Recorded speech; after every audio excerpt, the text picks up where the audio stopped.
Assalamualaikum warahmatullahi wabarakatuh. Salam sejahtera untuk kita semua. Kembali bertemu saya Catur Sasongko pada channel YouTube Penerbit Salemba. Kali ini saya akan mempresentasikan salah satu bagian dari topik job order costing. Yang akan saya bahas hanya alur biaya dan ayat jurnal yang ada pada penentuan biaya, perhitungan biaya berdasarkan pesanan atau job order costing. Jangan lupa untuk mengunjungi e-learning.penerbitsalemba.com, dapatkan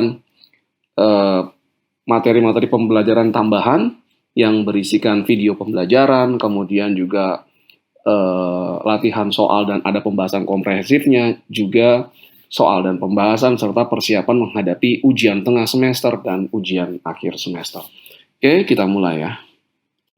Job order costing atau sistem perhitungan biaya berdasarkan pesanan adalah sistem akuntansi biaya perpetual yang menghimpun atau mengumpulkan biaya-biaya menurut pekerjaan-pekerjaan atau jobs tertentu.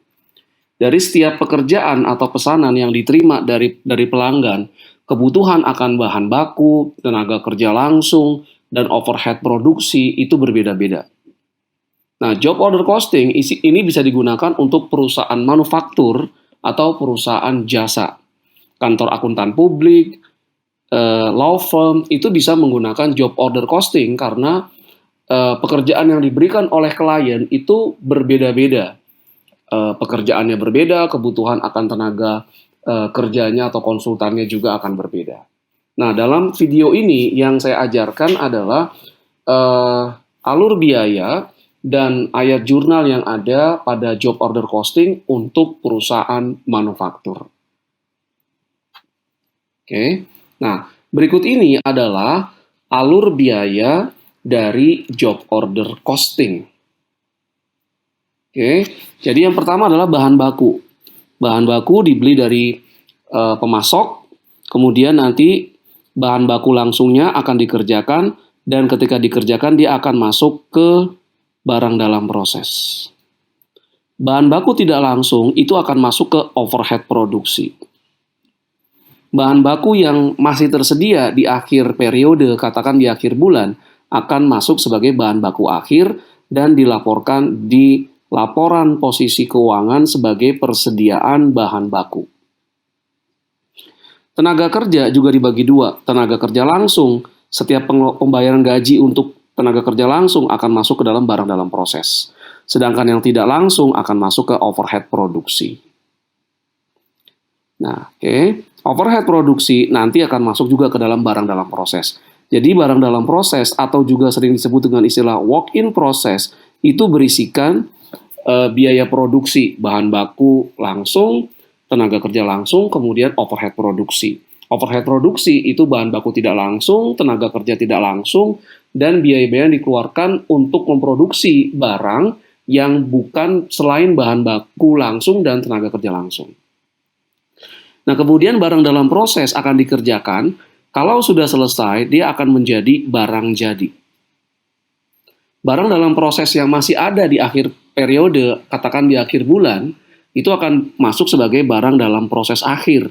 Nah, ini juga dilaporkan dalam laporan posisi keuangan sebagai persediaan barang dalam proses. Barang jadi kemudian dijual, akan menjadi beban pokok penjualan yang nantinya akan dilaporkan dalam laporan laba rugi atau income statement sebagai pengurang penjualan untuk mendapatkan gross profit atau laba bruto. Barang jadi yang masih ada di akhir periode, katakan akhir bulan, akan menjadi akan dilaporkan dalam laporan posisi keuangan sebagai persediaan barang jadi. Jadi sekali lagi alurnya bahan baku langsung ke barang dalam proses, tenaga kerja langsung dalam barang dalam proses, overhead ke barang dalam proses. Barang dalam proses selesai jadi barang jadi kemudian terjual akan menjadi beban pokok penjualan atau cost of goods sold. Berikutnya saya akan menjelaskan tentang ayat jurnal yang ada pada job order costing. Yang pertama, ayat jurnal yang berkaitan dengan bahan baku. Nah, ini aktivitasnya ada yang pertama, pembelian bahan baku, kemudian pemakaian bahan baku langsung, dan pemakaian bahan baku tidak langsung. Yang pertama adalah ayat jurnal bahan baku untuk pembelian bahan baku. Katakan tanggal 2 Januari 2022, PT ABC membeli bahan baku secara kredit senilai 50 juta rupiah. Jurnalnya adalah di debit persediaan bahan baku, kreditnya adalah utang dagang, nilainya 50 juta rupiah. Berikutnya adalah ayat jurnal pemakaian bahan baku langsung untuk kegiatan produksi. 3 Januari 2022, bahan baku langsung yang digunakan dalam produk senilai 25 juta rupiah. Nah, ayat jurnal yang digunakan adalah pemakaian bahan baku langsung. Di debit adalah barang dalam proses atau work-in process. Kreditnya persediaan bahan baku, nilainya 25 juta rupiah. Berikutnya adalah ayat jurnal untuk mencatat transaksi pemakaian bahan baku tidak langsung dalam kegiatan produksi. 3 Januari 2022, bahan baku tidak langsung yang digunakan dalam produksi senilai 2 juta rupiah. Nah, kalau tadi penggunaan bahan baku langsung itu didebit barang dalam proses. Kalau bahan baku tidak langsung itu didebitnya adalah biaya overhead produksi pada persediaan bahan baku senilai 2 juta rupiah. Berikutnya adalah ayat jurnal untuk tenaga kerja. Nah, ini ada pembayaran gaji tenaga kerja langsung dan tenaga kerja tidak langsung. Yang pertama, pembebanan tenaga kerja langsung. 25 Januari 2022, pembayaran gaji untuk tenaga kerja langsung adalah 30 juta rupiah. Ya, katakan dia dibayar cash. Jurnalnya adalah di debitnya, nah ini dia, barang dalam proses, seperti bahan baku langsung. Jadi kalau ada pengeluaran untuk tenaga kerja langsung, bayar gaji, tunjangan, dan sebagainya, di debitnya adalah barang dalam proses atau walk-in process. Kredit kas 30 juta rupiah. Berikutnya untuk tenaga kerja tidak langsung. 25 Januari 2022, pembayaran gaji untuk tenaga kerja tidak langsung adalah 10 juta rupiah. Nah, tenaga kerja tidak langsung yang didebit bukan barang dalam proses, tapi biaya overhead produksi. Nah, ini pada kas 10 juta rupiah. Kemudian biaya overhead produksi, nah ini pengeluaran biaya overhead produksi, ini adalah pengeluaran yang sifatnya actual atau yang sesungguhnya dikeluarkan. Nah, biaya overhead adalah segala biaya yang dikeluarkan untuk kegiatan produksi barang selain bahan baku langsung dan tenaga kerja tidak langsung. Jadi misalnya pembayaran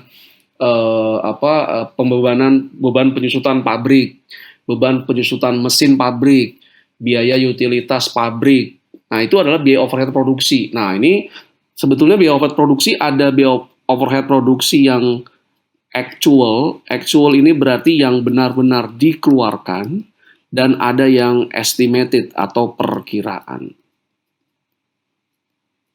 Nah, biasanya ada buku-buku yang menjelaskan kalau overhead yang actual namanya FOH control. Nah, ini untuk menjelaskan pengeluaran overhead yang actual terjadi. Kemudian kalau yang estimasi pembebanan ini akunnya ada yang menggunakan namanya FOH applied. Atau biaya overhead yang dibebankan. Oke, kita lihat. Pengeluaran biaya overhead produksi. 25 Januari 2022, pembayaran pengeluaran utilitas pabrik sebesar 20 juta. Nah, ini berarti FOH-nya actual, sudah betul-betul sudah dikeluarkan untuk bayar biaya utilitas. Maka jurnalnya di debit, biaya overhead produksi, Anda mau tambahkan kontrol di sini juga boleh untuk membedakan antara yang actual dan estimasi pada kas 20 juta rupiah. Nah, ini adalah ayat jurnal yang digunakan untuk pembebanan biaya overhead produksi atau juga disebut dengan istilah FOH applied. Nah, ya. Kita lihat ya. 25 Januari 2022, estimasi biaya overhead produksi adalah 30 juta rupiah. Nah, ini yang disebut dengan istilah FOH applied. estimasi dia, bukan yang sesungguhnya. Kenapa ya pakai FOH Applied? Silakan baca buku Akuntansi Biaya terbitan penerbit Salemba. Jurnalnya ini WIP atau barang dalam proses. Nah, debitnya biaya overhead produksi yang dibebankan. Jadi kalau biaya overhead produksi actual yang sesungguhnya itu jurnal saldo normalnya debit. Tapi kalau FOH yang estimasi atau applied atau yang dibebankan, itu saldo normalnya adalah kredit. Nah, senilai 30 juta rupiah. Kemudian bagaimana kalau barang dalam proses telah selesai? Katakan 30 Januari 2022, barang dalam proses yang telah selesai di Januari 2022 senilai 55 juta rupiah. Nah, atas barang dalam proses atau WIP yang sudah selesai, kita jurnal debitnya barang jadi atau finished good. Finished good, kreditnya adalah biaya dalam proses. Nilainya sebesar yang barang dalam proses sudah selesai, 50 juta rupiah. Berikutnya, barang jadi kemudian terjual. Nah, seperti apa jurnalnya? Katakan 31 Januari 2022, barang jadi yang telah terjual di Januari 22 senilai 35 juta rupiah. Nah, debitnya beban pokok penjualan atau cost of goods sold pada barang jadi atau finished good. Nilainya 35 juta rupiah. Dengan demikian selesai sudah penjelasan saya atas materi yang ada dalam job order costing yang merupakan materi dari buku akuntansi biaya. Jangan lupa untuk mengunjungi e-learning.perbisalemba.com, dapatkan e-learning yang ada yang membantu Anda dalam memahami materi yang Anda dapatkan di perkuliahan. Terima kasih atas segala perhatiannya. Mohon maaf jika ada kekurangan. Assalamualaikum warahmatullahi wabarakatuh. Salam sejahtera untuk kita semua.